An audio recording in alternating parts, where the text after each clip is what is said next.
Bring your hands to your heart space. Take your feet out nice and wide. Lower back is the stabilizer. Rock your knees from side to side. Seeing if you can keep that chest centered. See how we feel as we go from side to side.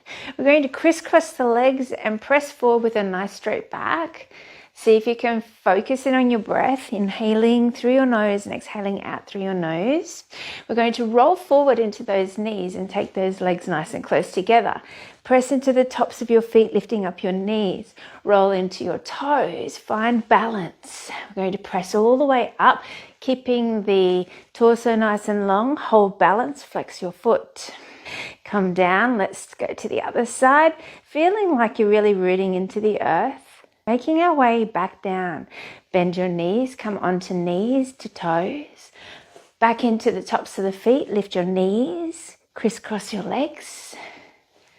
We are done.